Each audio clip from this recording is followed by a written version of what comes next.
ఓం శ్రీ సాయినాథాయ నమః. అందరికీ నమస్కారం అండి. Welcome to our channel Sai Amruthavani.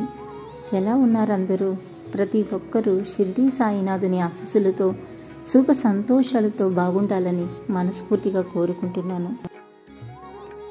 ఈరోజు బాబాగారు మనకి అందిస్తున్న సందేశం గురించి తెలియజేస్తున్నాను. ఈ కలియుగంలో మనం ప్రతి క్షణము కూడా తెలుసో తెలియకో ఎన్నో పాపాలను చేస్తూ ఉంటాము. ధనార్జనే పరమావధిగా బ్రతికే మానవునికి తన దైనందిన జీవితంలో దైవానికి గురువుకు స్థానం లేకుండా చేసేసుకున్నాడు. తత్ఫలితంగా ఎన్నో సమస్యలకు, అశాంతికి, ఆందోళనలకు గురవుతున్నాడు.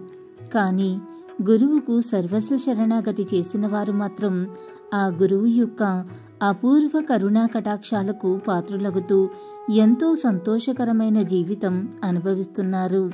అంటే దీనర్థం గురువు భక్తులకు చింతలు, సమస్యలు, కష్టాలు, కన్నీళ్లు ఉండవని కాదు. కల్లోల కడలిలో కృంగిపోతున్న తన భక్తులను ఆ గురువే వచ్చి రక్షించి వారిని ఈ సంసారం అనే కడల నుండి సురక్షితంగా ఒడ్డుకు చేరుస్తాడు.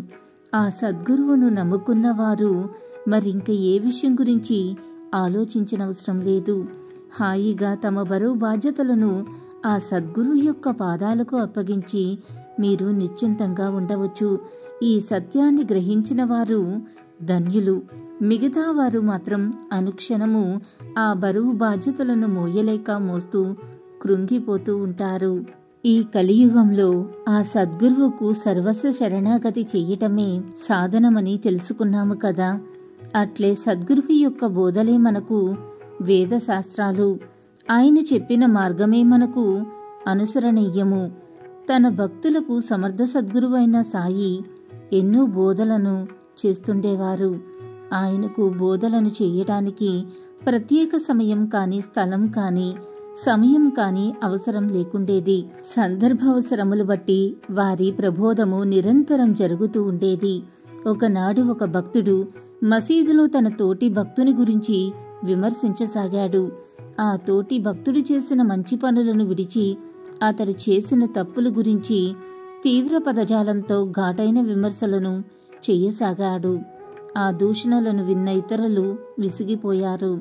ఆర్తభక్త జనపరాయణుడైన సాయి సన్నిధిలో ఇటువంటి విమర్శలు ఎలా అని మనసులో బాధపడసాగారు. ఆ భక్తుడు తన తోటి భక్తుణ్ణి విమర్శిస్తూ ఎంతటి పాపం మూటకట్టుకుంటున్నారో సర్వజ్ఞుడైన సాయి గ్రహించారు. ఆ మధ్యాహ్నం శ్రీ సాయి లెండి తోటకు వెళ్లే సమయంలో ఆ భక్తుడు బాబాను దర్శించి ప్రణామం చేశాడు. అప్పుడు శ్రీ సాయి మలమును తింటున్న ఒక పందిని చూపించి, చూడు నాయనా, అమేధ్యాన్ని ఎంతో ప్రీతిగా తింటున్న ఆ పందిని చూడు. నీ ప్రవర్తన, నీ స్వభావం కూడా అంతే. ఎంత ఆనందంగా నీ సాటి సోదరుని తిడుతున్నావు. కోటి జన్మలలో ఎంతో పుణ్యం చెయ్యగా నీకి అరుదైన మానవ జన్మ లభించింది. దీనికి సార్థకత చేకూర్చడానికి ప్రయత్నించాలి గాని ఈ విధమైన దూషణలను చేసి ఎందుకు కొండంత పాపాన్ని మూటగట్టుకుంటున్నావు? సాయి మాటలతో ఆ భక్తునికి తన తప్పు తెలిసి వచ్చింది. వెంటనే క్షమించమంటూ శ్రీ సాయి యొక్క పాదాలపై పడ్డాడు. శ్రీ సాయి అప్పుడు తన బోధను ఈ విధంగా కొనసాగించారు. చూడు నాయనా, ఇతరులను విమర్శించువాడు, దూషణములను చెయ్యువాడు ఒక విధంగా తాను నిందించువానికి సేవ చేస్తున్నాడు. అది ఎట్లనైనా ఇతరులను నిందించడమంటే వారి యొక్క శారీరక మలీనములను తన నాలుకతో నాకి శుభ్రపరచటంతో సమానం. ఇట్టి అపరిశుభ్రమైన కార్యములను చెయ్యటం నీకు తగునా? భగవంతుని సృష్టిలో అందరూ సమానులే కదా. ఆ కుల, మత, జాతి, వర్ణ వైషమ్యాలను మనం సృష్టించుకున్నాము. ఎవరి పూర్వజన్మ సంస్కారములను బట్టి వారు జీవితంలో ప్రవర్తించటం అనేది జరుగుతుంది.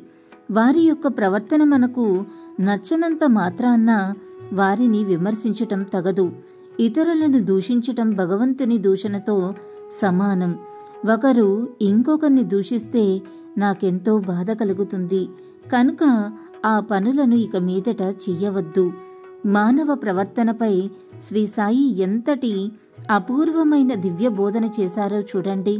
మీరందరూ ఇప్పుడు విన్నారు కదా, ఆ పరిశుద్ధ పరమేశ్వర అవతార స్వరూపానికి ప్రణమిల్లి ఆ దివ్య సందేశాన్ని మన మనసుల్లో కూడా పదిలపరుచుకుని ఆ ప్రకారంగా జీవించి సాయి యొక్క అనుగ్రహ కటాక్షములకు పాత్రులవుదాము. సర్వం శ్రీ షిరిడీ సాయి పాదార విందార్పణమస్తు. అల్లా మాలిక్, అల్లా అచ్చా కరేగా. ఓం సాయిరామ్. ఇలాగే బాబాగారి సందేశం రోజు వినాలి అనుకుంటే మన ఛానల్ని సబ్స్క్రైబ్ చేసుకుని సపోర్ట్ చేయండి. అంతవరకు సర్వే జన సుఖినో భవంతు. Thanks for watching.